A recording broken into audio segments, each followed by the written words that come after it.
engenharia de requisitos, vamos ver como é que é a gerência de projetos, né? Eu procurei a ordem que é mais lógica de se entender, ok? E aqui o propósito da gerência de projetos no MPS, propósito da gerência de projetos, estabelecer e manter atualizados planos que definam as atividades, recursos, riscos, prazos e responsabilidades do projeto.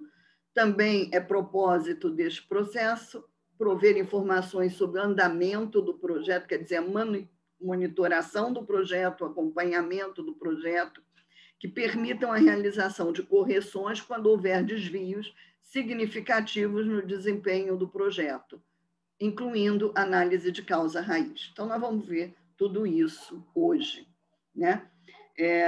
O que é importante? Planejar bem, monitorar ao longo de todo o projeto, né? E corrigir desvios. Por exemplo, rever cronograma, né? Se tem uma mudança, como a gente viu ali, 10 homem-hora, pode ser que a gente consiga compensar, mas se fosse algo que exigisse 40 homem-hora, já não é razoável pensar que não vai ser alterado o cronograma, né? Além disso, pode ter alterações, né? Mudança das pessoas que estão envolvidas no projeto, riscos, né? Eles, se não aconteceram até um momento, eles deixam de ser importantes, ou se vê que tem um risco que ainda não foi percebido, etc. Então, é isso que nós vamos ver hoje como, primeiro, uma parte conceitual, para garantir como tem participante com muita experiência, tem participante com menos experiência. Então, vamos falar um pouco de tudo. Então, aqui alguns conceitos de gerência de projeto. O primeiro conceito é o que é um projeto. É um empreendimento temporário com o objetivo de criar um produto único. Quer dizer, se não é temporário, não tem início e não tem término, ele não é um projeto.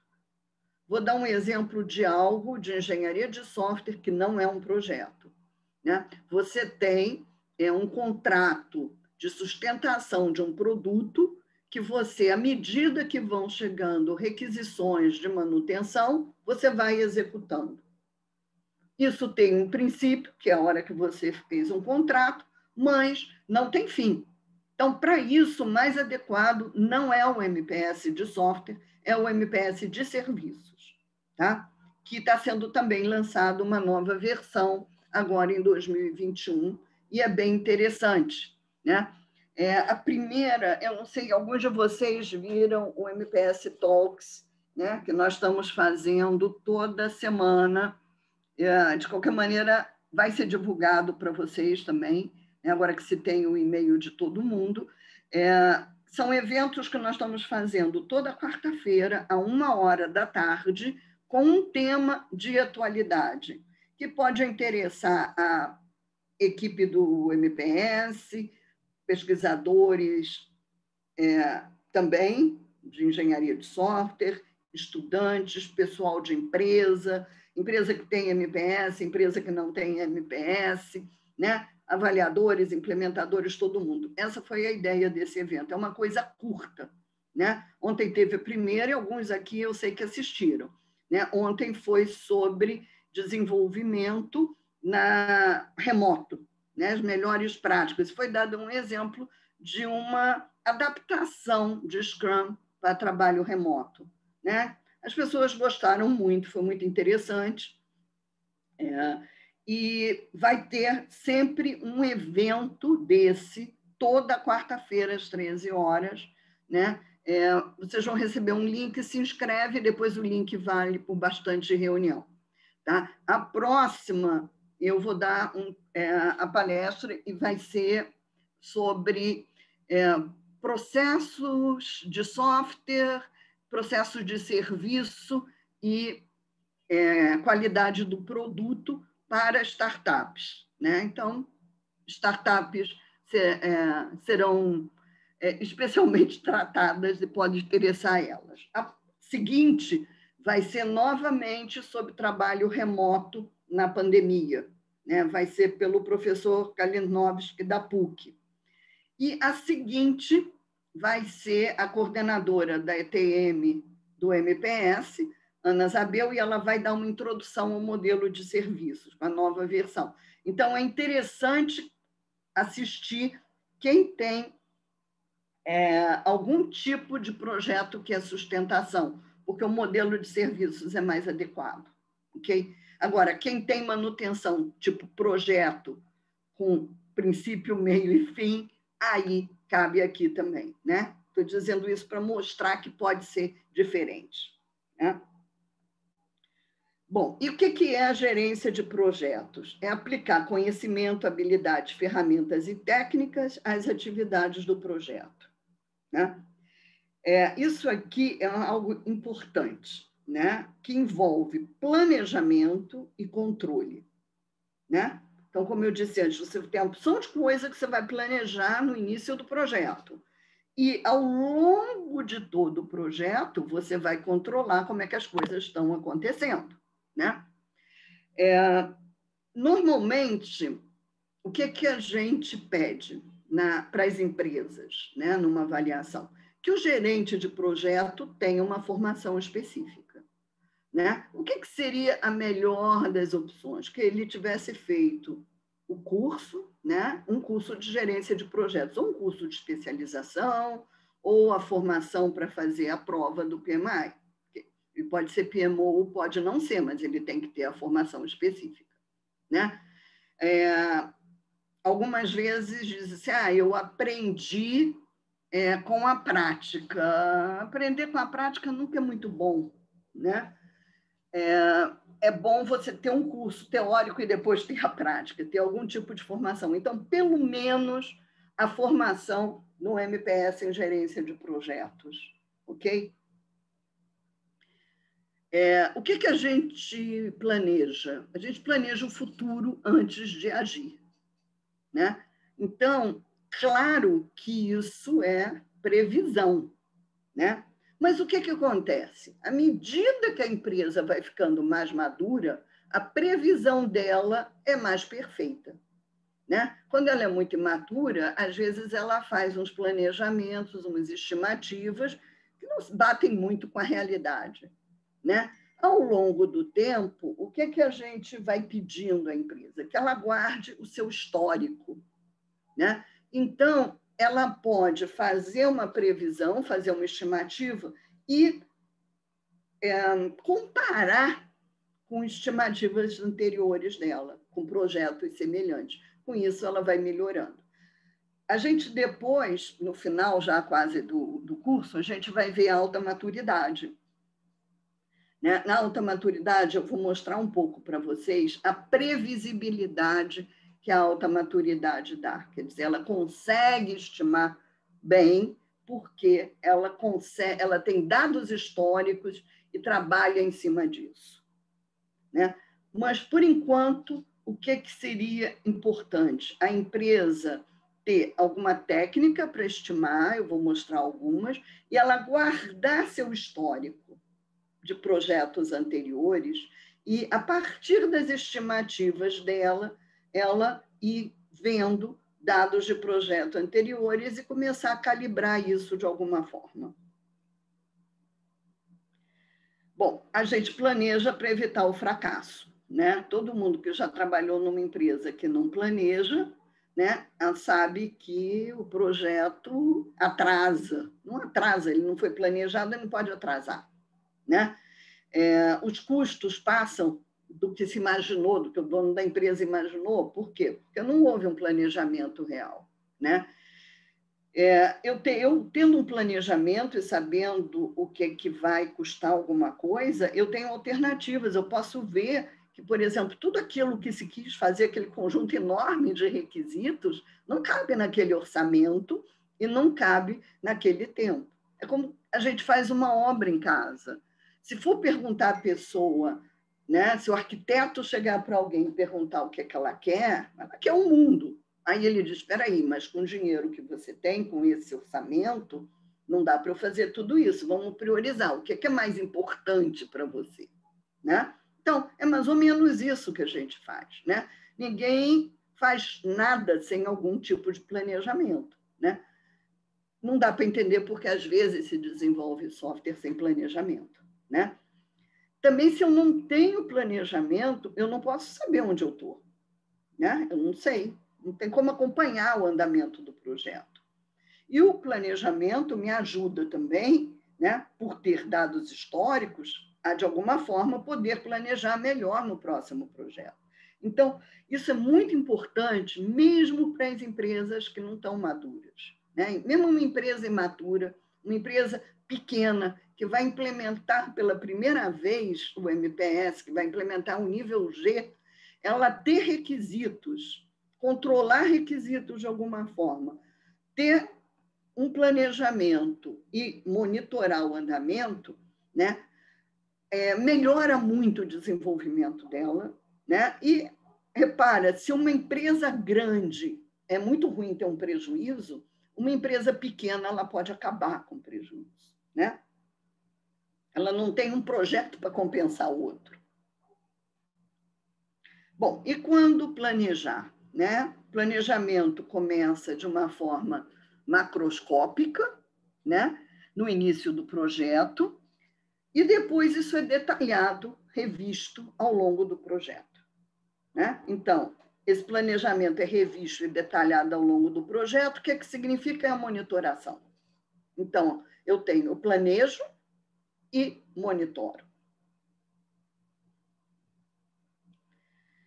O que é importante aqui? Né? Que o plano do projeto é um documento formal, né? Não é algo que está na cabeça do gerente por alto, né? Em que ele pegou do comercial por quanto vendeu e qual é o tempo, e ele vai fazendo, né? Ele vai fazendo e não chega no final quando se espera, né?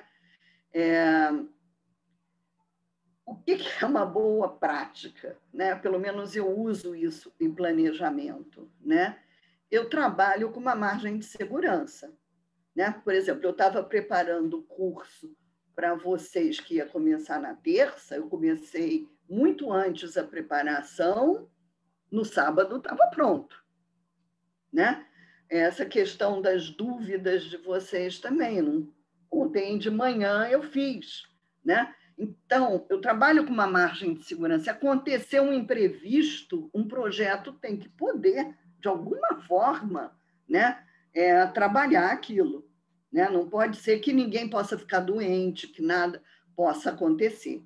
Um outro problema, muitas vezes, que acontece é que se estima 8 horas de trabalho limpo, né? Mas o que acontece é que, se a pessoa tem 8 horas de contrato de trabalho, essas 8 horas não são integrais no projeto, né?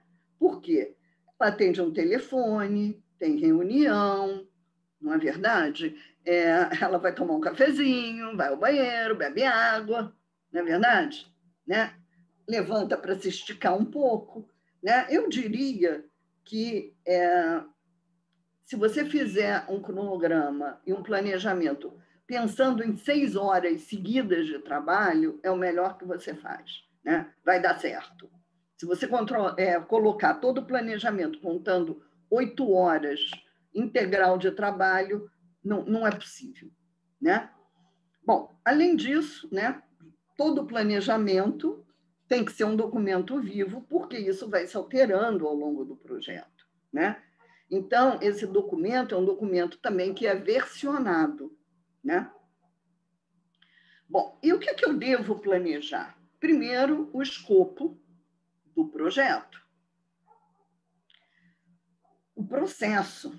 Mesmo que eu tenha um processo da minha empresa, esse processo pode ser adaptado ao meu projeto. Tem coisas que não serão aplicáveis ao projeto, né? Eu posso ter previsto na minha empresa usar 2 modelos de ciclo de vida, né? E aqui, um projeto, um modelo é mais adequado que o outro, né? Depois eu tenho esforço, homem-hora, o custo e o orçamento do projeto, o tempo e o cronograma, gerência de riscos, que eu vou prever, de alguma forma, que riscos podem acontecer naquele projeto. Repara que aí o histórico é muito importante. Eu tenho um determinado cliente, quais são os riscos que podem acontecer com aquele cliente, né? Recursos humanos, quem são as pessoas que vão estar no projeto, recursos materiais, aí entra hardware, software, viagens, por exemplo, né? E também a implantação, a operação e o suporte. Tá? Eu vou detalhar cada uma dessas coisas.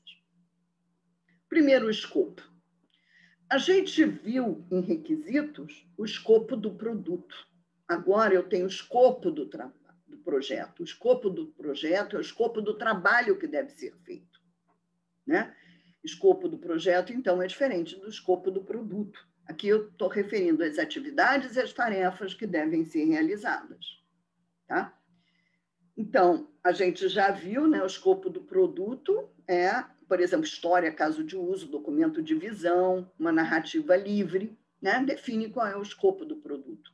Define a solução a ser desenvolvida, as funcionalidades, né? O que é que esse produto deve ter quando estiver pronto. Esse é o escopo do produto. Algumas empresas, eu acho que muitas vezes é interessante, tem o escopo do produto e o que não é escopo do produto, para ficar muito claro o que vai ser feito e o que não vai ser feito. O escopo do projeto é outra coisa, é a lista de atividades e tarefas que serão executadas, né? Então, é o trabalho que será feito para construir o produto.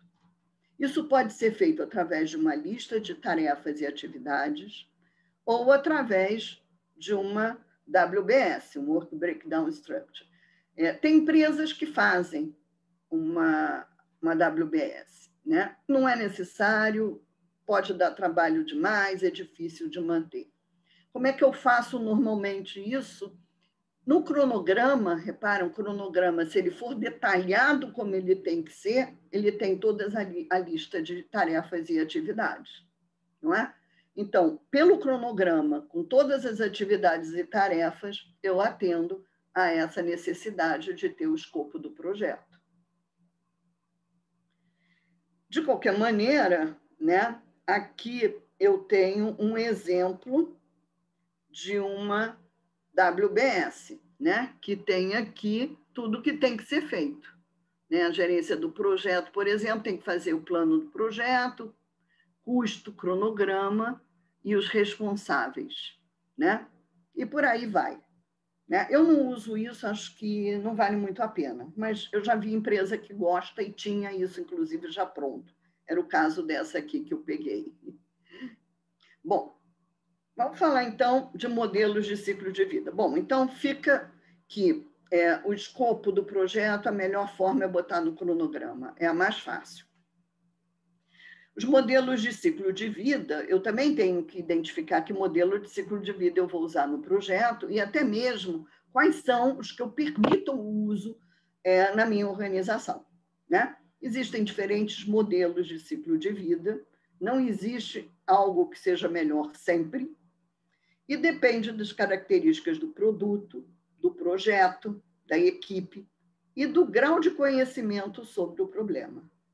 Né? Então, você pode ter que trabalhar de diferentes formas. Né? Então, eu tenho os principais modelos aqui, cascata, incremental e evolutivo, né? E eu vou falar um pouco o que seria o ciclo de vida de métodos ágeis, porque nem sempre o ciclo de vida de métodos ágeis que o pessoal usa é o adequado. Né? Aí, o que é o ciclo de vida cascata? Eu tenho uma abordagem sequencial, todo produto é para ser entregue de uma única vez. Né? Aqui, uma definição do I3E, que diz o seguinte: se os estágios são sequenciais, então cada estágio deve produzir resultados corretos antes de proceder para o estágio seguinte.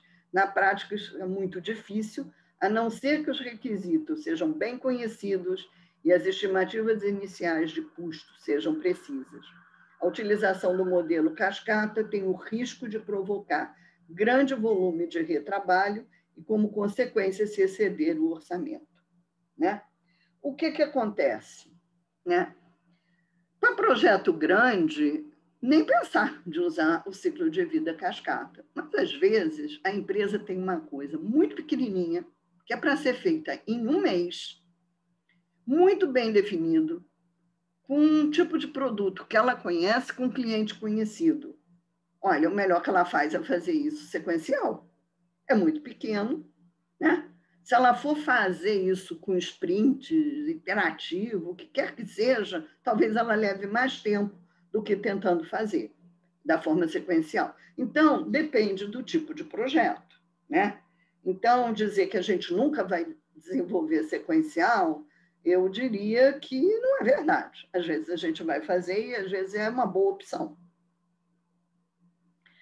Uma outra opção é o ciclo de vida incremental. Aí eu tenho um desenvolvimento particionado em incrementos. Isso é ótimo para um produto grande, né? Então, eu defino aquelas prioridades e vejo o que eu vou fazer em cada um dos incrementos. O que pode acontecer?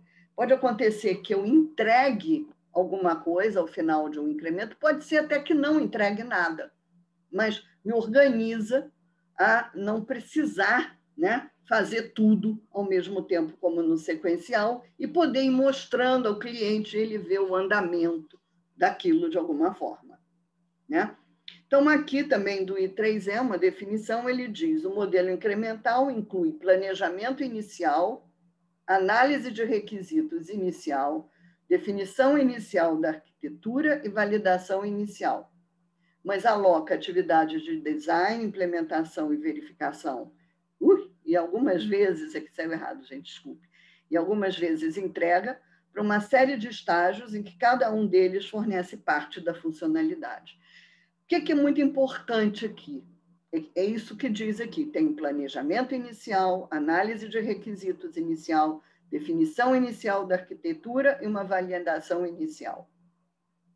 Isso é super importante, né? Isso vale para desenvolvimento ágil, né? Eu já vi gente que começa fazendo história sem ter um conjunto de requisitos, sem priorizar e sem ter uma visão da arquitetura. Não vai funcionar.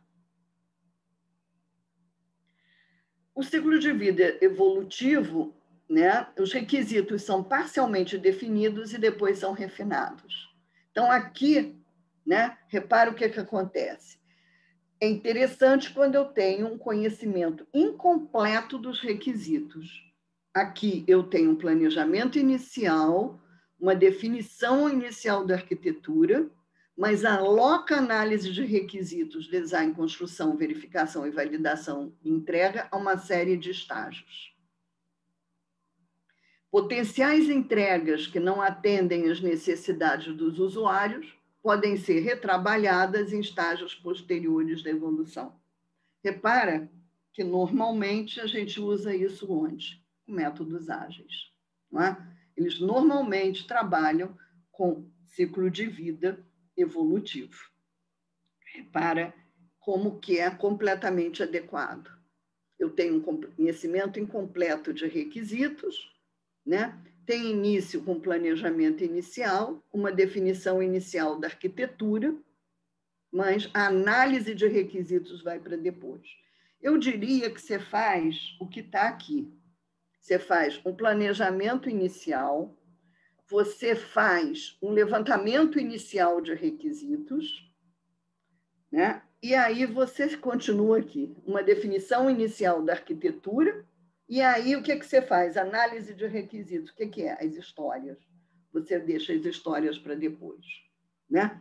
Mas o que é importante aqui? Eu ter um planejamento inicial do meu projeto, não vale só planejar as histórias, né? Não vale eu planejar sprint simplesmente. Então, eu tenho que ter um planejamento inicial, até para saber, né, o que é que vai acontecer ali. Eu tenho que ter uma lista de requisitos que eu planejo a partir dali quantas sprints eu vou ter, priorizo para ver o que é que vai estar em cada uma visão geral da arquitetura, e aí sim eu posso ter uma equipe trabalhando em definir histórias e ir passando um conjunto de histórias para a equipe de desenvolvimento, para o time de desenvolvimento, à medida que eu vou tendo as sprints, né? e aí acontece isso, não terminei, não atendeu a necessidade do usuário, ela volta para ser ou revista história ou simplesmente trabalhar mais na implementação, né? Na realidade, ninguém é obrigado a seguir uma coisa como ela está definida, né?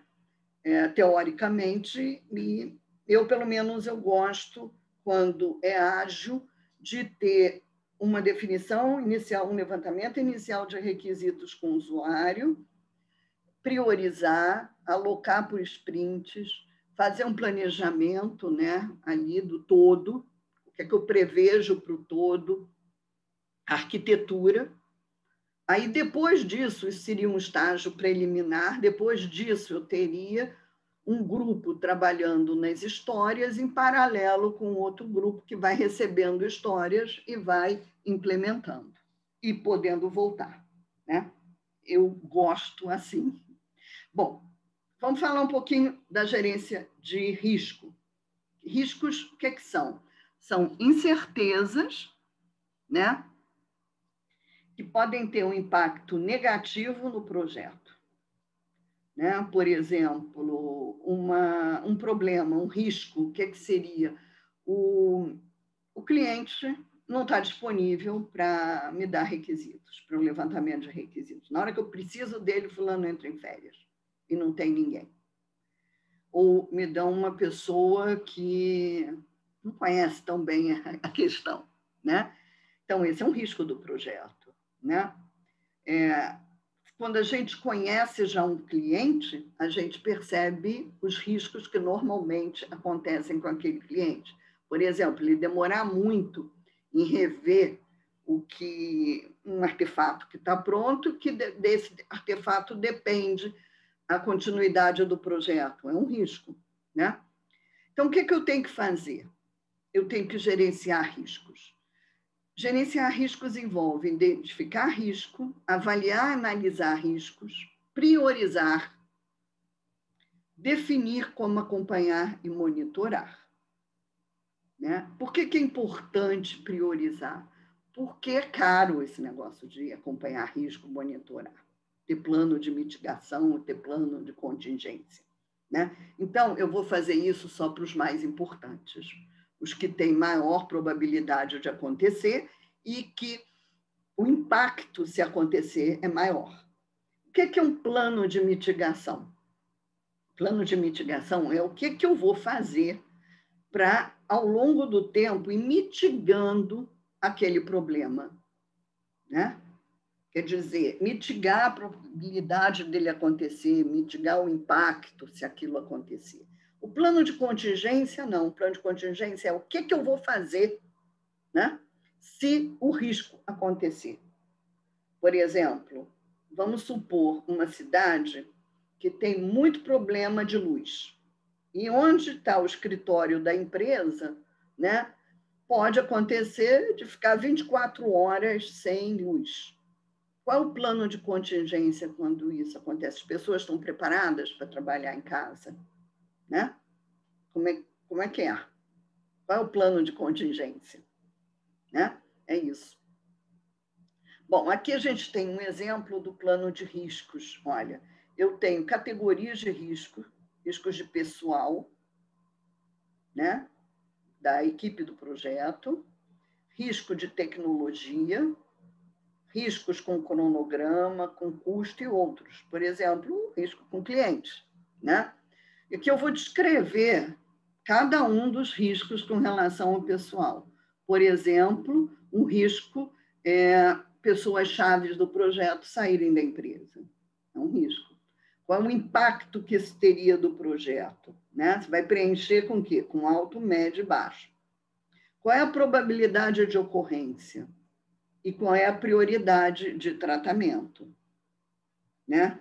Então, você vai preencher a prioridade de tratamento com 1 ou 2, etc., sendo 1 o de maior prioridade, alto impacto e alta probabilidade de ocorrência. Então, vamos aqui, por exemplo, poderia ser esse, né? Pessoas chaves do projeto saírem da empresa, o impacto no projeto é alto, probabilidade de ocorrência é média, né?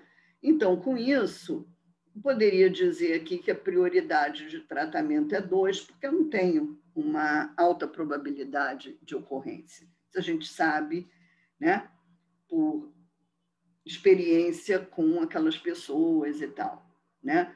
Mas, por exemplo, eu já tive o caso que eu tinha gerente de projeto, estava grávida, né? Gerente de projeto grávida, o meu projeto não podia atrasar porque ela ia ter o bebê, né? Aí eu me lembro uma vez que o cliente disse, mas não dá para fazer nada. Eu falei, eu não posso impedir uma criança de nascer e, além do mais, eu sei há 8 meses que ela ia nascer. Então, eu me preparei para isso acontecer, né? Então, aí é uma coisa de alto impacto, a probabilidade de ocorrência era alta. Qual era a prioridade de tratamento? É alta, é 1, né? A gerente de projeto, eu tinha 8 meses com ela nisso. Se a coisa não acabasse, eu tinha que substituir o gerente e tinha alto impacto, né? É isso que você tem que fazer num plano de risco, né? O que eu fiz? Garantir que o projeto não atrasasse. Esse projeto não podia atrasar de jeito nenhum.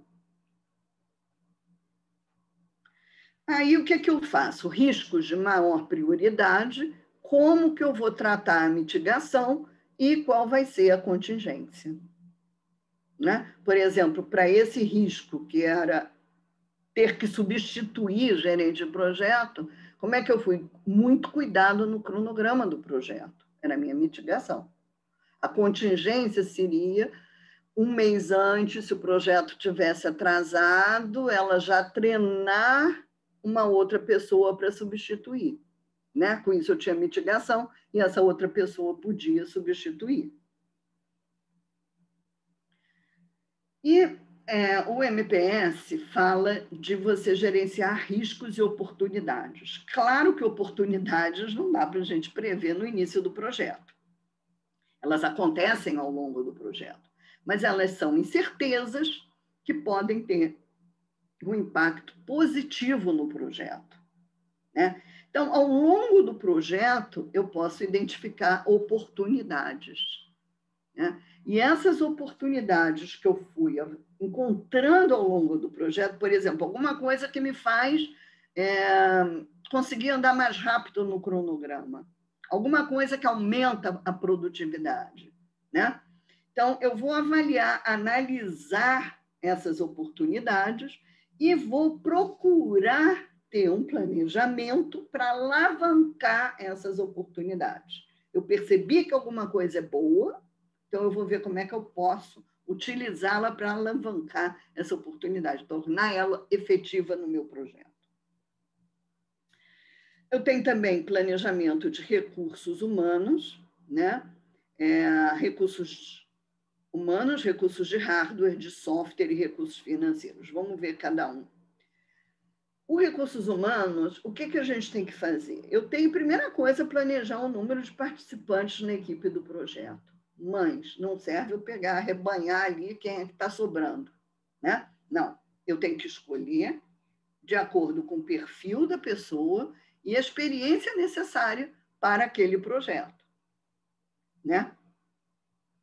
Eu, por exemplo, entrei uma vez numa empresa para fazer avaliação e tinha uma moça que ela, de manhã, ela era recepcionista e de tarde ela fazia garantia da qualidade dos projetos, né?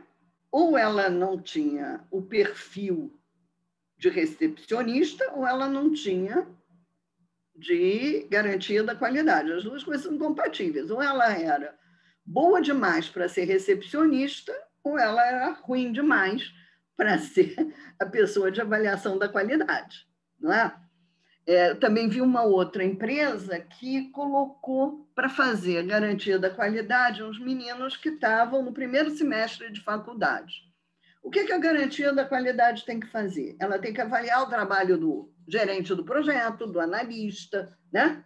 Obviamente, nem a recepcionista, nem o menino de garantia da qualidade eram capazes de avaliar, né?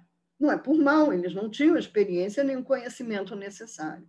Então, a alocação tem que ser pelo perfil experiência, né?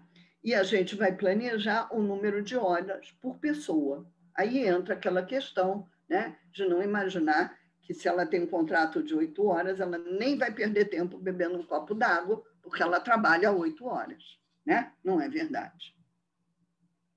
Então, aqui, né, tem como que a gente define o conhecimento e habilidades necessárias para as funções no projeto. Né? Na realidade, o que, que a gente faz? A gente faz isso uma vez para a empresa, para os cargos que a empresa tem. Então, por exemplo, vamos botar aqui o gerente de projeto. Uma formação acadêmica requerida podia ser uma graduação em computação e um curso de formação em gerência de projeto. Né? O que seria desejável, por exemplo, que ele tinha uma graduação, a graduação ser em algo relacionado à engenharia de software, né? E você poderia dizer outros cursos, vamos supor que essa empresa esteja querendo ir para a alta maturidade, seria legal se ele tivesse algum curso de controle estatístico de processos, por exemplo. Né? E algo que é desejável, mas não é requerido. O que é importante é não exigir nem de menos, nem de mais. Eu fui uma vez avaliar uma empresa que eu ri muito, porque eles botaram tanta exigência para as pessoas, que eu disse assim, eu cheguei para o dono da empresa e disse assim, olha, você fez uma descrição do cargo que eu posso vir avaliar a empresa, mas eu não poderia nunca trabalhar aqui, porque eu não tenho toda essa formação de cargo nenhum, nem o de garantia da qualidade de vocês, que é a minha especialidade. Né? Então, não adianta. Se você põe muito alto, não adianta, porque você não vai encontrar ninguém para cumprir aquilo. Se você faz o retrato do teu gerente atual, se ele sair da empresa, você não consegue contratar outro com aquele perfil. Então, a qualificação tem que ser adequada ao cargo. Né? Mas não pode ser porque o teu gerente não tem a formação, você colocar quase nada. Né? Assim, não basta ele respirar e estar vivo para ele ser gerente de projeto. Né? E as habilidades e experiência, eu posso colocar, olha, para ser analista, para contratar, eu quero um analista sênior tem que ter pelo menos 5 anos de experiência, habilidade de tratar com o cliente, e o gerente teria que ter também de tratar com equipe, etc. Né? Então, você faria isso para cada um dos cargos da empresa. Agora, o que você se obriga depois? Quando você alocar o gerente de projeto para um projeto, ele tem que estar de acordo com isso. Quando a gente vai na empresa, a gente verifica se foi alocado de acordo. Recursos de hardware e recursos de software, né? O hardware de desenvolvimento, o hardware de execução, né? Outro hardware que interage com o produto. Os recursos de software, a linguagem, ferramentas, banco de dados. E recursos financeiros, quanto custa o projeto. E quanto custa o projeto não é só quanto custa a equipe, tem muito mais coisa. Né?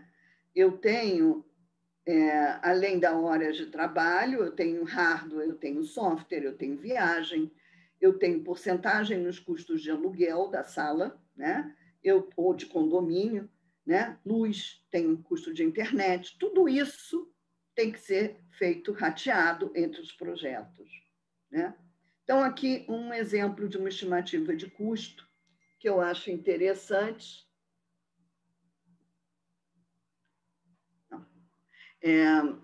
Aqui, por exemplo, tem o projeto, data de início, data de fim previsto, data de fim real, que é preenchido depois, o valor do projeto, valor total, parcelas para pagamento, data prevista, né? Cronograma de pagamento, orçamento, custo. Então, repara aqui, tem o custo de pessoal com gerente do projeto, arquiteto, desenvolvedor, 2 desenvolvedores, um auditor da qualidade, um auditor de configuração, depois a gente vai ver quem vai ser esse pessoal. O analista de métricas, o nome da pessoa, o valor da hora, né? O número de homem-hora previsto no total, como é que isso foi acontecendo ao longo do tempo, qual é o custo previsto e qual foi o custo realizado. Com isso, são dados que ele tem o previsto realizado e ele consegue estimar melhor da próxima vez. Aí, participação nas despesas fixas, divisão entre os projetos ativos no mês, né? Qual é o valor aqui em cada mês, né? E, então, o custo total previsto desse projeto, né? Isso, eu acho que é um bom exemplo de como se pode fazer isso. Só olhar o custo de pessoal não vale. Alguns lugares, o que é que tem? Já calculou isso aqui tudo antes e trata um overhead fixo, né? Outros colocam uma margem de lucro obrigatória para os projetos, que faz que não aceita, né? Que não aceita um projeto que não seja capaz de dar aquela margem de lucro. Isso depende da empresa. Mas aqui a gente tem um exemplo bem abrangente que trata o lucro não só homem-hora e tem a monitoração. Bom, então, se eu tenho que esse planejamento todo, eu tenho que fazer, eu necessito estimativas, né? E aí eu tenho várias maneiras de fazer estimativa, modelos paramétricos, fórmulas, analogia com projetos anteriores e opinião de especialista. Os modelos paramétricos, por exemplo, eu tenho ponto de função, ponto de caso de uso, né? E eles assumem a existência de um relacionamento matemático entre tamanho, esforço e prazo, né? Ponto de função é o mais usado hoje para contratos, né? Muita empresa contrata por ponto de função. Então, algumas vezes, o que é importante? Que se tenha alguém capaz de calcular e rever ponto de função na empresa. Eu tenho estimativa por analogia, que usa dados históricos de outros projetos, né? Então, eu tenho que ter um conhecimento do novo projeto, mas também dos utilizados na comparação. E repara que a analogia tem que ser um projeto semelhante, né? Com uma equipe semelhante. Para a empresa pequena, que a empresa é fixa, que a equipe é fixa, isso não é tão complicado. Quando a empresa é muito grande, que as pessoas circulam, é mais difícil. Mas sempre você pode fazer pelo nível de experiência, a complexidade do projeto e tal. Algumas empresas têm uma forma de calcular isso. Outra forma é a opinião de especialistas por experiências passadas, né? Às vezes, a empresa não tem nenhum dado histórico. Então, como começar a fazer estimativa? Então, começa-se por opinião de especialista, né? Eles podem ser experiência de outras empresas, de outro tipo de projeto, mas já consegue alguma coisa. Bom, nós temos, então, o cronograma, que tem a ordem que ocorrem as atividades, né? Se tiver no cronograma toda a lista de atividades e tarefas, bem detalhado, com tudo realmente, você tem ali o escopo do projeto, do trabalho, e você não precisa ter a WBS, né? Tem a ordem que elas ocorrem, tem a duração das atividades, com início e fim, o estimado e o real, né? Mostra atividades paralelas e dependentes, mostra marcos do projeto também e indica quem deve executar as atividades. Com isso, você tem um cronograma bem feito, né? Eu já falei um pouco disso, porque elas são ruins, né? Em geral, se eu não tenho dado histórico para calibrar, estou usando uma nova tecnologia que eu nunca usei. A equipe não tem experiência, não pensou em todas as atividades, né? O tempo produtivo, na verdade, como eu falei, não é 8 horas, né? Tem muito otimismo, gente jovem é muito otimista, né? E não atualiza isso periodicamente. Eu tenho uma estimativa que não vai servir para nada, né? É interessante, você diz às vezes assim, o projeto vai durar 3 meses. Quando eu vejo tudo que eu tenho que fazer, a equipe que eu aloquei, eu vejo que em 3 meses não cabe, né? Então, é mais ou menos por aí. Né? Eu falei que o cronograma também devia ter marcos. Ele pode ter marcos, que é obrigatório ter marcos no MPS, mas algumas vezes pontos de controle também. O marco normalmente é o fim de uma etapa do projeto, importante para passar para outra fase. Então, eu sempre coloco um marco, o fim de uma fase do projeto. Se eu tenho no processo de desenvolvimento 4 fases, eu tenho 4 marcos. Se eu tenho uma fase que tem dentro dela 5 sprints, para cada sprint eu tenho um marco. Mas eu posso ter também pontos de controle, que são onde eu paro de alguma forma, vejo o resultado. Por quê? Porque ele pode comprometer a atividade seguinte. São avaliações intermediárias. Na realidade, as avaliações de garantia da qualidade, as avaliações de verificação, revisão por pares, são pontos de controle, né? O que me faz? Se eu paro, revejo aqui e corrijo, né, eu evito um retrabalho muito grande. Eu tenho um retrabalho daquele ponto para um ponto imediatamente anterior. Mas se eu adio muito a revisão, eu posso ter um retrabalho muito grande, né? E tenho no cronograma também caminho crítico, que são tarefas que determinam a data de término do projeto, né? Quer dizer, se uma tarefa está no caminho crítico, é complicado. Mas quando a última tarefa do caminho crítico ela foi concluída, o meu projeto acabou, né? Mas também isso pode ter alteração ao longo do projeto. Na realidade, se eu pegar o caminho crítico, eu tenho o menor tempo que o projeto seria concluído, né? Mas são atividades, normalmente, que, se eu não passar por ali, naquele momento, eu vou ter um desastre, né? Eu vou atrasar o meu projeto. É o meu caminho crítico. Bom, uma coisa importante que eu falei ontem para vocês era a comunicação entre as pessoas do projeto, né? Então, eu não faço só um plano de comunicação, tá? Tem empresa que faz um plano de comunicação, um plano de gerência de configuração, um plano de qualidade. Eu faço um plano só para as 3 coisas que eu acho mais simples. Mas nada impede que você faça separado. Aqui, por exemplo, eu tenho um plano de qualidade, configuração e comunicação de projeto. E aqui o que eu tenho? Na fase 1, esses são os artefatos que eu gero, né? Um checklist resultante da avaliação de produtos e da aderência ao processo de desenvolvimento, uma ata de reunião, especificação de requisitos, eu tenho aprovação de requisitos, tenho a rastreabilidade, plano do projeto, cronograma, esse plano de qualidade, comunicação e configuração, tenho aprovação do plano, um relatório de status do projeto, de situação, um relatório de monitoração, um checklist de auditoria de configuração. A gente depois vai ver configuração e qualidade, tá?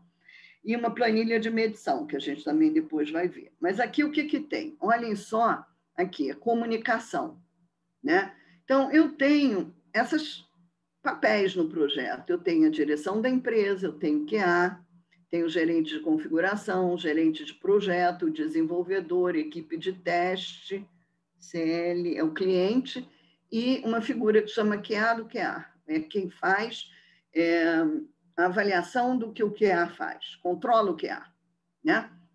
Então, aqui, repara que alguns têm controle total, né, acesso total ao documento, e outros têm direito de leitura do documento, né? Então, esse é o plano de comunicação. Eu tenho quem está envolvido no projeto, quem são os stakeholders, e que acesso ele tem a cada um dos documentos. Depois eu explico qualidade e configuração.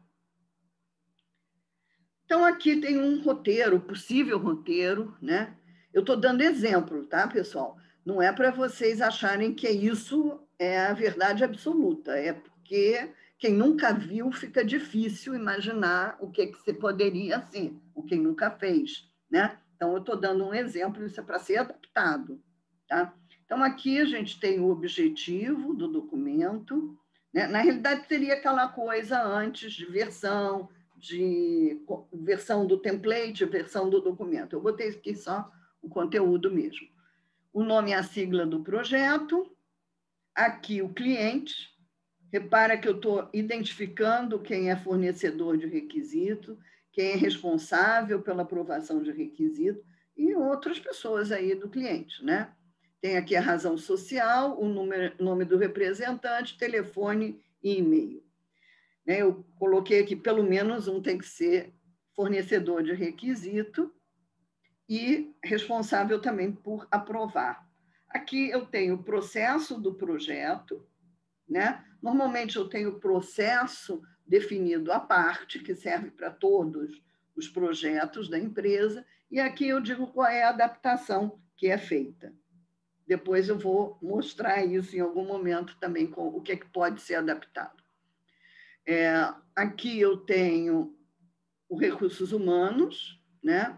Esse aqui, por exemplo, ele colocou aqui muito claro qual era o conhecimento que precisava para o projeto, para cada uma dessas pessoas. E o nome. Eu tenho papel, cada projeto preenche isso. Se houver alguma necessidade de treinamento, por exemplo, essa empresa disse assim, vamos colocar um item aqui em que eu, se tiver necessidade de treinamento, eu digo e coloco também o tipo de treinamento e a data limite, quem precisa do treinamento. Aqui repara que tem outros recursos de hardware, de software e deslocamento, viagens, né? Às vezes não é nem viagem, por exemplo, o custo de táxi para ir para o cliente, etc. Né? As estimativas, tamanho, esforço e tempo. O cronograma, normalmente, é um arquivo à parte, né? Então, referenciar o arquivo. Quais são os marcos do projeto, em que data que está previsto eu chegar no marco. O plano de acompanhamento e controle. Olha aqui, que está dito já, o acompanhamento do projeto é feito semanalmente nos marcos do projeto, comparando-se o planejado com o realizado. Como resultado, é preenchido o relatório de status do projeto, o relatório de situação de projeto, o relatório de monitoração, como se quiser. O plano de qualidade, gerência de configuração e comunicação, que é aquele, né? Então, se é um documento à parte, faz um link. Plano de riscos, plano de verificação e validação, o plano de transição para operação e a viabilidade do projeto. Repara que isso é um problema que algumas vezes as empresas confundem. Diz assim, não, mas bastou uma aprovação da direção de começar o projeto que ele já é viável, não é verdade, né? Depois de fazer o planejamento, eu vejo se esse planejamento é viável para executar o projeto. Eu posso ter que incluir mais gente, se ele não for viável sob o ponto de vista de recursos humanos, ou contratar alguém. O cronograma pode não estar viável e eu tenho que fazer. Então, eu tenho que fazer uma avaliação a partir desse planejamento, e se tiver algum ponto que não é viável, eu tenho que ver ou como eu vou tratar isso como um risco, ou se eu vou resolver esse problema logo. Tá? Aqui é um exemplo do relatório de monitoração, né? Tem um modelo, mesma coisa, né? Só o modelo do template, e aqui tem um exemplozinho de um relatório de situação do projeto. O relatório pode chamar de situação, relatório de status do projeto, relatório de acompanhamento, relatório de monitoração. Né? Repara aqui o nome, o gerente do projeto, a data, se é uma monitoração semanal ou se é de final de fase. E aí, o que a gente está olhando aqui? O escopo, esforço, cronograma, né? Tá, sem alteração, alterado o escopo. Se tiver uma observação, se faz aqui, né? O esforço está acima do estimado, aqui. Cronograma, em dia atrasado, observação. Por aí vai. Recursos humanos, recursos materiais, riscos, o envolvimento das partes interessadas, oportunidade, se ocorreu alguma oportunidade, né? E a viabilidade. As dificuldades que se encontrou nesse projeto, nesse período, né? E ações corretivas. Se eu tenho aqui um problema que o escopo, ou que aqui está acima do estimado, né? Que recursos humanos são inadequados, eu tenho um problema, tem que ter uma ação corretiva, um plano de ação, e quem é o responsável por aquilo? A data de finalização. Eu gosto de colocar não só a data de finalização prevista, quer dizer, o responsável quando tem que terminar, mas também alguma forma de ver se ela foi terminada. Ou não fazer isso. No próximo relatório de situação, o gerente pode ver se a ação corretiva foi feita, né?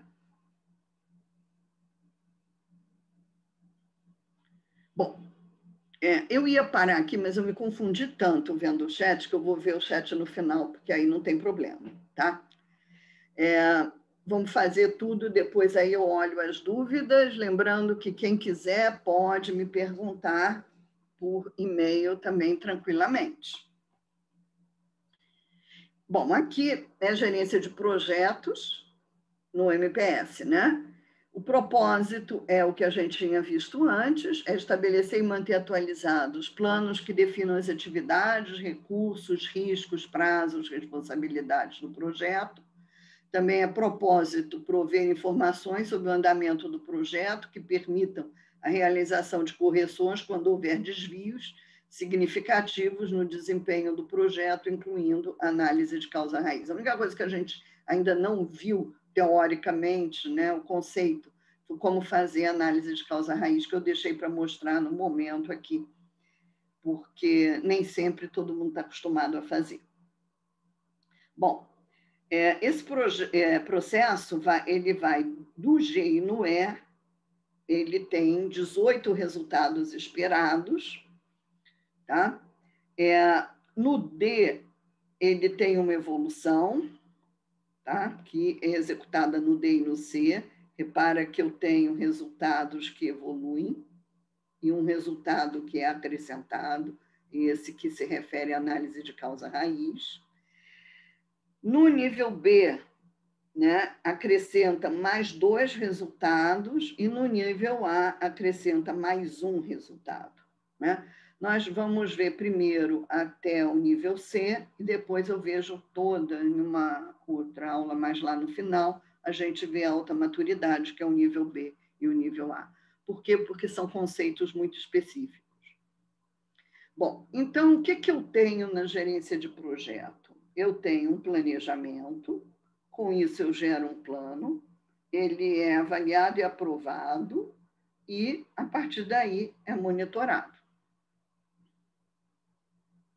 Então, vamos ver o planejamento, né?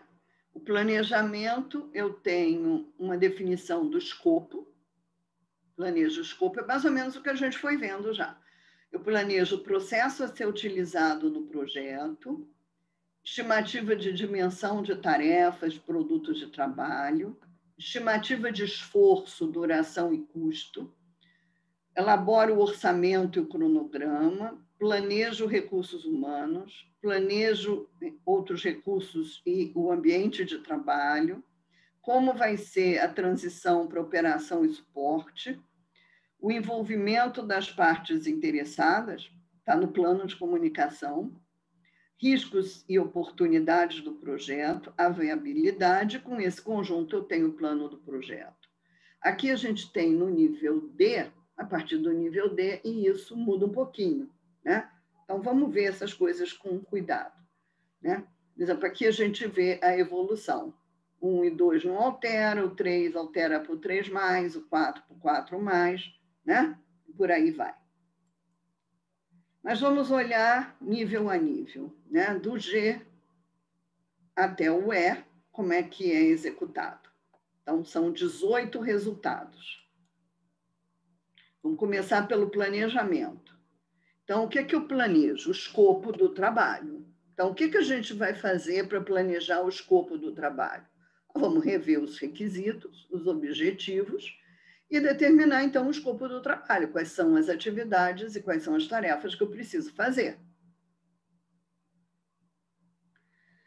Aí, eu tenho o processo a ser executado para a execução do projeto. É descrito, mantido atualizado e utilizado. Bom, aqui vamos ver o seguinte.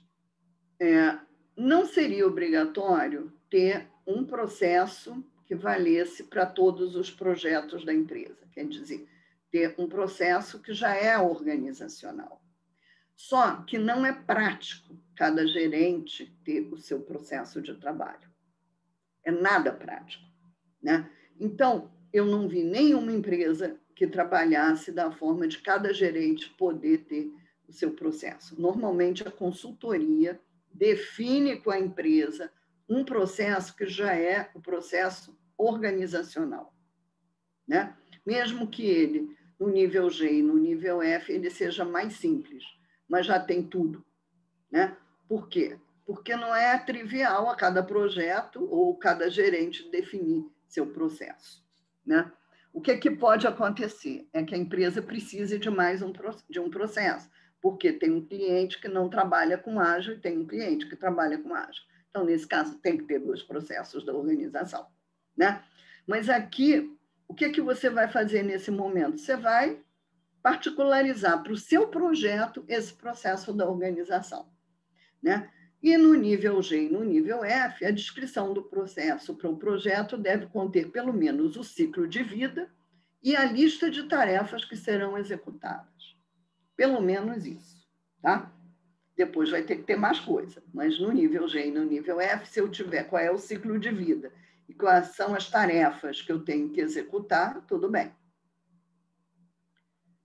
Depois eu tenho estimativa de dimensão de tarefa e produtos de trabalho, tenho estimativa de esforço, duração e custo, né? E a partir daí eu vou gerar o orçamento e o cronograma. E aí, no cronograma, eu tenho que ter os marcos. Então, eu posso, nesse momento, um método para estimativa de dimensão definido pela empresa, ponto de função, ponto de caso de uso, o que for, né? Tem que haver uma justificativa das estimativas e o racional de como elas foram realizadas. Quer dizer, como é que eu calculei isso, né? O cronograma, como eu falei, atividades e tarefas, que aí ele contém a WBS ali, né? Então, o que é que eu faço de início? Dimensão, tamanho, esforço. A partir do esforço, a duração, né? Então, por quê? Porque se são 200 homem-hora, eu vou ver quanto tempo isso aí vai ter e calculo o custo. A partir daí, eu consigo fazer o cronograma e o orçamento do projeto, tá? Reparem que custo é diferente de orçamento, tá?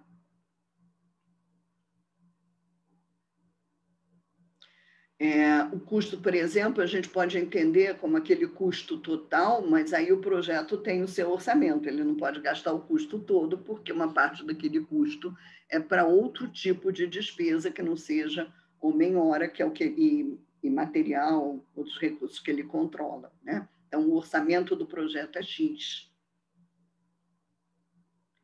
Os recursos humanos, a gente tem que ver o quê?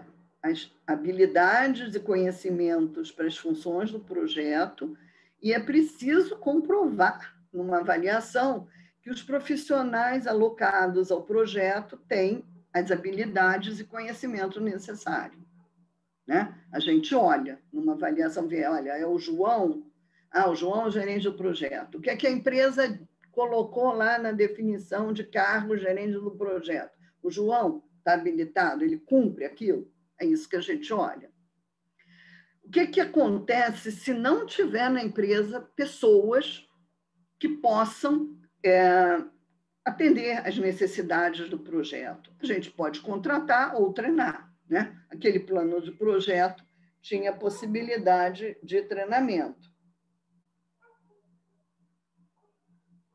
Depois eu tenho qualquer outro recurso que não seja recursos humanos e tenho o ambiente de trabalho do projeto. O que é o ambiente de trabalho do projeto? É hardware e software para as diferentes funções do projeto.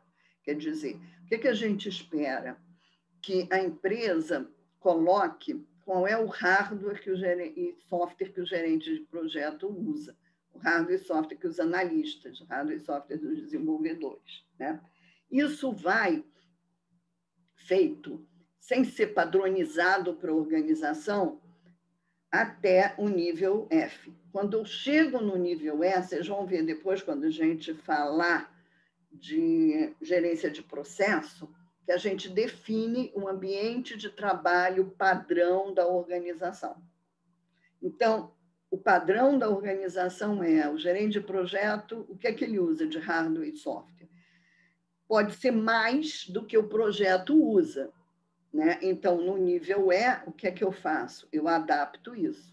Eu posso tirar coisas dali e colocar outra, mas ele tem que ser baseado no ambiente padrão de trabalho da organização. Eu tenho a estratégia de transição para operação e suporte do produto, tem que ser planejado. Quem já é avaliador ou já implementou alguma vez o MPS, isso é uma novidade, não tinha, né? Foi introduzida para ter compatibilidade com a nova versão do CMMI, né? Como eu falei para vocês, desde o início, uma coisa importante para o MPS sempre foi a compatibilidade com o CMMI. Então, isso foi introduzido, né? E o que eu vou planejar aqui? Vou planejar a transição para a operação e suporte do produto, né? Na realidade, todo mundo fazia isso, né? A não ser quando não tinha nenhum compromisso, mas, em geral, sempre tem um períodozinho, pelo menos, de garantia que eu tenho que planejar, né? Então, aqui, o escopo e objetivos, responsabilidades, procedimentos de transição, quais são as atividades necessárias, cronograma, risco, métodos de avaliação e aceitação para transição e suporte do produto, isso todo mundo tem, né? Identificação de responsabilidades pela manutenção, né? Isso seria um plano de transição. O envolvimento das partes interessadas é o plano de comunicação que a gente já viu. Riscos e oportunidades, né? São identificados, mas o risco é planejado, a oportunidade eu não consigo planejar, né? Eu tenho ali o plano de risco e depois eu vou identificando as oportunidades à medida que elas forem acontecendo. A viabilidade, a gente já viu também, incluído ali no plano, né? Eu coloquei aqui o que eu já falei para vocês, que não basta a avaliação da viabilidade, né? Essa avaliação da viabilidade não é o mesmo do que a aprovação da empresa para realizar um projeto, né? É a viabilidade com essas condições que foram planejadas. Então, eu tenho que avaliar a viabilidade a partir do meu planejamento, né? E o conjunto de todos os planos é o plano do projeto, né? Eu mostrei um roteiro para vocês. Com o plano do projeto, eu tenho a aprovação. Então, o plano do projeto é revisado com todos os interessados e o compromisso com ele é obtido, né? O que é que isso significa? Significa que eu vou rever com o cliente, né? Posso não rever nem o plano inteiro, tá, pessoal? Pode ter uma versão do que é importante o cliente avaliar. Tem empresas que têm plano do projeto versão empresa, plano do projeto simplificado versão cliente, mas algo ele tem que aprovar. E algumas coisas a equipe também tem que aprovar, né? À medida que eles vão recebendo tarefa, por exemplo, eles têm que se comprometer com o cronograma de uma etapa, com o cronograma que foi dado para a tarefa sob responsabilidade deles. Tá? E eu tenho, então, a monitoração, que um pouco eu já falei para vocês. Né? O que é monitorar? Né? Monitorar é comparar o atual com o que foi planejado, com o que foi estimado. Né? O que a gente faz? A gente compara, né, por aquele modelo de documento, vocês viram como é que eu fazia. O escopo se mantém, não se mantém. Né? E não se mantém, ação corretiva. Né? O que é importante? As ações corretivas definidas, tem que estar claramente definida, ela tem que ter uma data, ela tem que ter responsabilidade e elas têm que ser acompanhadas até serem encerradas. Quer dizer, enquanto não acabou, o gerente tem que ficar ali em cima do responsável para ele acabar a ação corretiva. Né? Então, o que é que a gente vai monitorar? Absolutamente tudo que a gente planejou. Então, olha aqui, o que é que eu vou monitorar? O escopo, tarefa, estimativa, orçamento, cronograma, recursos materiais e humanos e ambiente de trabalho. São monitorados em relação ao planejado. O envolvimento das partes interessadas. A transição para a etapa de operação e suporte, quando acontecer, né? Riscos e oportunidades. Né? E eu tenho que fazer ações para corrigir os desvios.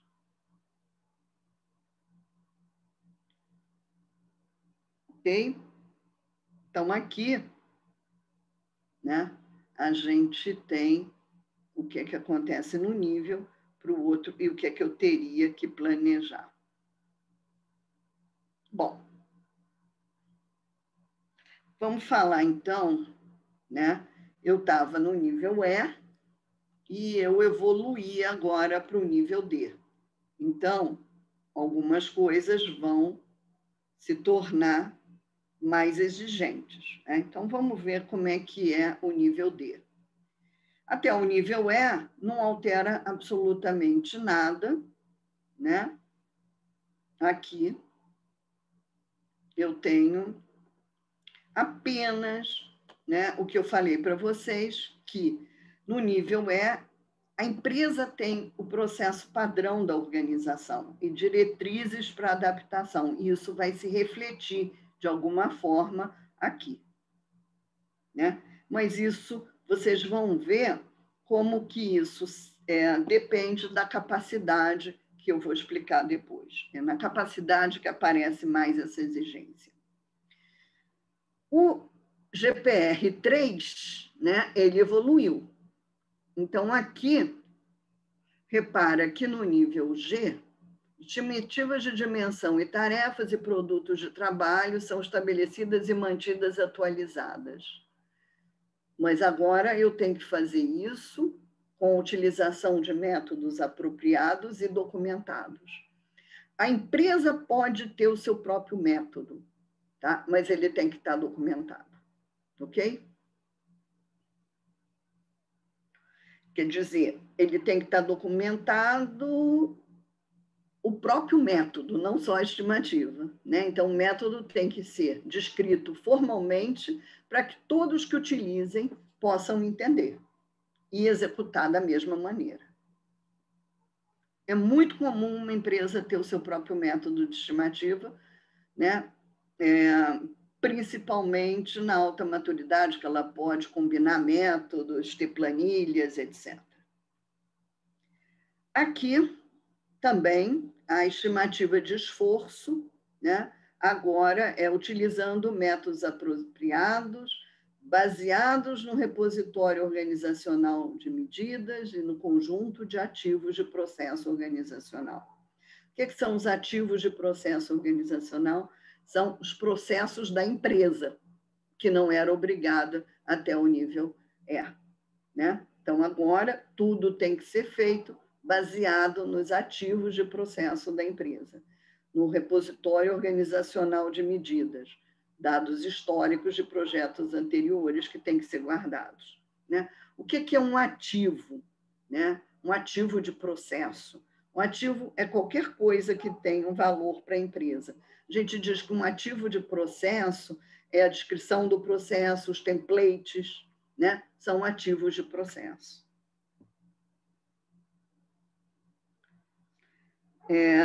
GPR7 também altera, né? Porque agora o ambiente de trabalho tem que ser feito a partir do ambiente de trabalho padrão da organização. Riscos, né?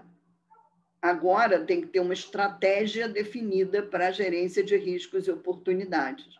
Essa estratégia ela vai ser definida em gerência de processos, a gente vai ver um pouco depois. Tá? Pode ser que algumas coisas não estejam 100% claras para vocês, porque os processos se falam, tipo aqui, né? Mas essa seria a melhor ordem da gente apresentar para vocês, nem que depois eu tenha que voltar algumas coisas. Mas é melhor apresentar toda a gerência de projeto e depois apresentar, né, a gerência de processo, porque se eu for misturar por nível, pode ficar muito complicado para vocês. É mais fácil entender um contexto do que ficar saindo de contexto toda hora. E aqui o plano tem que ser um plano geral para execução do projeto, é o plano do projeto, né? Mas ele considera, né, o repositório de medidas, os ativos, etc. Tudo que é definido em gerência de processos. Tá? Bom, e aqui o que é que altera, né, é a revisão com os interessados, que inclui o tratamento das dependências críticas. A monitoração, pequenas alterações também, né? Vamos ver, altera o 14, 17 e 18, e aí tem o que é mais diferente, que acrescenta GPR 19, que trata do tratamento de causa raiz. Então, aqui, esse aí é um novo resultado, GPR 19, né? Envolve análise de causa raiz do que tiver resultado positivo ou negativo. Porque alguma coisa me apareceu um resultado muito positivo, eu tenho que saber por que isso aconteceu. Bom, então vamos ver. As diferenças aqui são muito pequenas, tá? Então eu nem vou tratar porque vocês lendo a diferença é quase nenhuma. Mas aqui é interessante esse negócio da análise de causa raiz. A análise de causa raiz, o que é esse resultado? Ele diz: resultados positivos ou negativos significativos do projeto são analisados, tratados em relação à causa raiz, utilizando um procedimento organizacional documentando seus resultados. Então, você tem que ter um procedimento para analisar causa raiz, né? O que é um procedimento? É um pequeno processo, né? Aqui a gente vai, com isso, apoiar a identificação de problemas e melhorias na organização. Eu vou ver o que aconteceu de negativo, o que aconteceu de positivo e tentar ver por que isso aconteceu. Qual foi a causa raiz? Repara que a gente, às vezes, imagina a causa, mas a gente não consegue determinar qual é a causa raiz. Uma vez eu fiz um projeto com uma organização, era para apoiar uma tese de doutorado de uma aluna minha. Então, a gente foi na organização, eles estavam com um problema de que o cliente não homologava. E aí, nós fizemos uma análise de causa raiz, né? Bom, o problema não se resolveria com mais teste, o problema não se resolveria fazendo uma homologação junto com o cliente, o problema não se resolveria fazendo verificações, com nada disso, né? Era um problema de especificação. mas a causa raiz era a falta de experiência do analista que ia identificar requisitos, né? Então, é muito importante você identificar qual é a causa raiz, porque você identificando a causa raiz, você pode ir nela.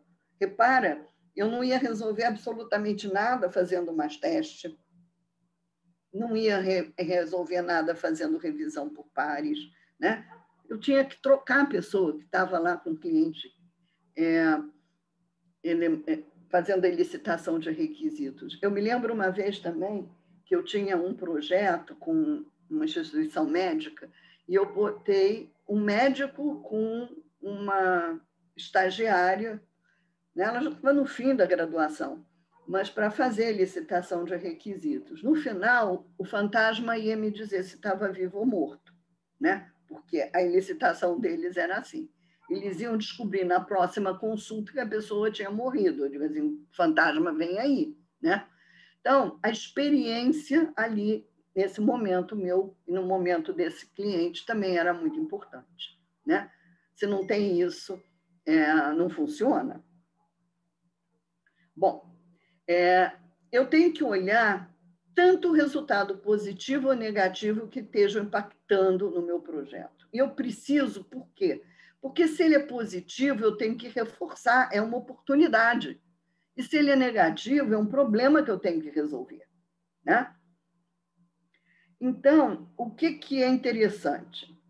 Ou você faz periodicamente, no fim de uma fase, ou disparada por um evento. Eu gosto mais de disparada por algum evento, né? Porque ela é pouco tempo depois que aquilo aconteceu, né? Que se percebeu alguma coisa e todo o conhecimento que você precisa para identificar aquele problema está muito fresco na cabeça de todo mundo, né? E isso é interessante. Agora, tem que ter um processo organizacional para fazer essa análise de causa. É o procedimento organizacional, um pequeno processo. O que é mais comum? É a gente utilizar diagrama de causa e efeito. Está errado aí também, tem que consertar. O diagrama de causa e efeito é o que a gente chama espinha de peixe, Ishikawa, né? E ele mostra o relacionamento entre um problema, o efeito e as suas causas. Por exemplo, esse que eu identifiquei, que o problema era um problema de requisitos e depois era um problema de falta de experiência da pessoa, a gente fez um diagrama de espinha de peixe e com uma equipe de gerentes de projetos, analistas sênior, e a direção também, e a partir daí uma discussão, e a gente verificou que o problema era aquele, né? É importante a gente conhecer esses problemas, onde tem origem o problema. Repara, se percebia na homologação, mas tinha origem na especificação, né? Então, aqui a gente tem um exemplo, né, de uma espinha de peixe em que se procurou ver a causa e efeito para por que retrabalho, né? Então, normalmente, o que você faz? Numa reunião, né? E as pessoas vão dizendo, por exemplo, retrabalho por alteração nos requisitos ao longo do projeto, correção inadequada de defeitos, número excessivo de defeitos, execução paralela de atividades com alguma dependência, né? Então, foi visto isso. Bom, o que a gente vê aqui? Alguns problemas que impactam no retrabalho. Mas será que todos eles têm a mesma força? Têm a mesma importância? São mais determinantes? Às vezes a gente precisa fazer algo mais, né? E é o diagrama de Pareto, né? Ali a gente tinha 4 causas de retrabalho e pode não ser bom tratar todas elas, não é nem prático, e pode ser que nem todas tenham a mesma importância, né? Então, o diagrama de Pareto me ajuda a ver o que impacta mais significativamente. Aquela história, né, que 80% dos problemas tem origem em 20% de causas, né? Então, aqui a gente faz uma estrutura que é semelhante ao diagrama de histograma, mas quantos resultados foram gerados por tipo, categoria de causa identificada. Quer dizer, você vai mais fundo ali, né?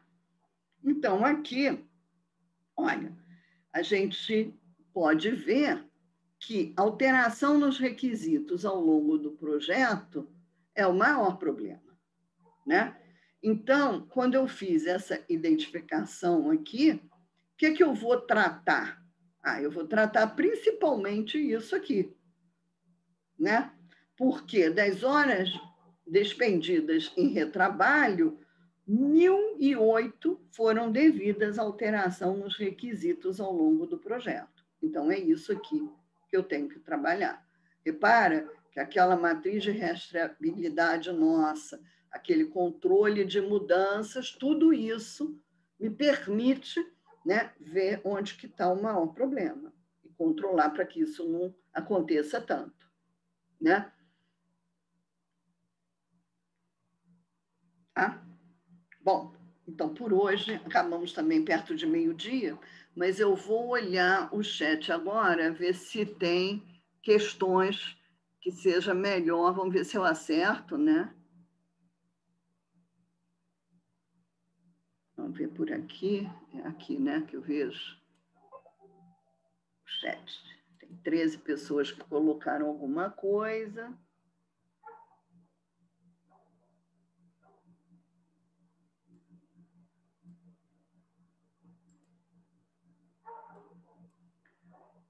Não, acho que não tem nada, né?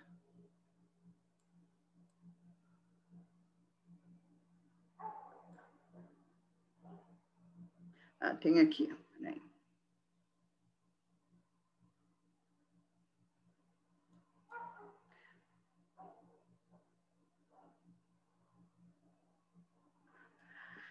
O GP é o responsável pelo projeto, por seu sucesso, pelo andamento da JADA. O Scrum Master é um facilitador. A equipe é que se autogerencia e se responsabiliza pelas entregas, sendo todos responsáveis pelo todo.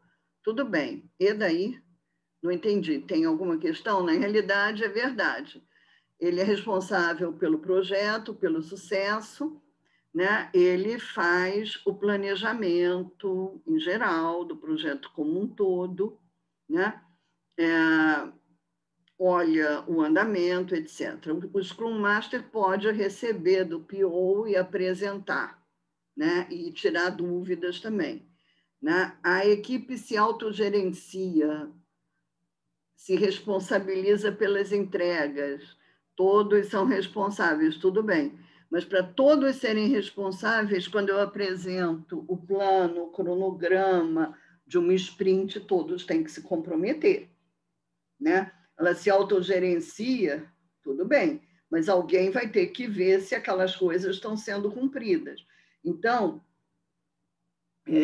ou com a presença do gerente ou do Scrum Master, eles têm que fazer, ao final de cada sprint, uma avaliação e registrar. Se não é daquela forma, de outra forma, né? Agora, muita gente o que faz, se tem coisas na colagens e tal, tira foto para mostrar numa avaliação. Dizer que fez e que se autogerenciou não significa, porque nem todo projeto com Scrum dá certo, né?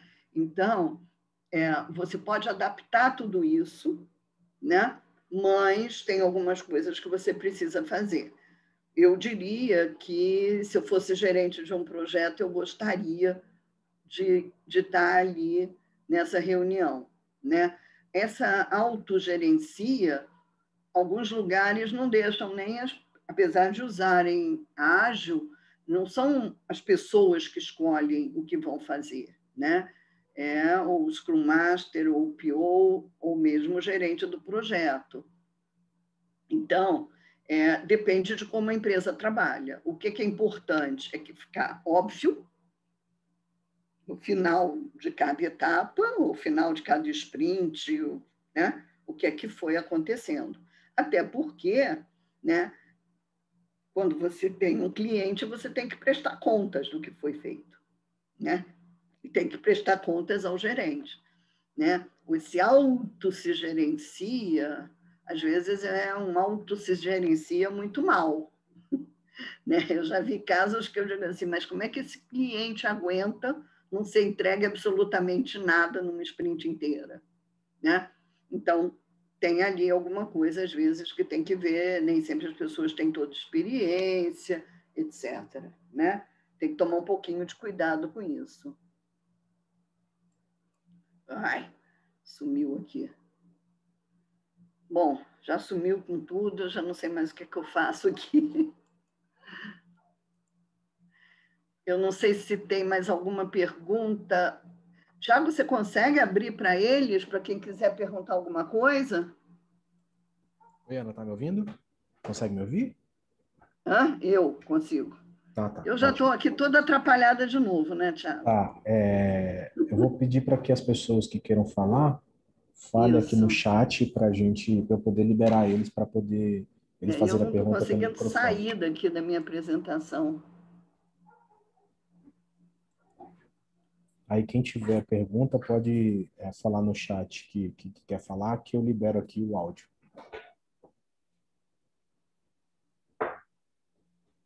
Tem alguém?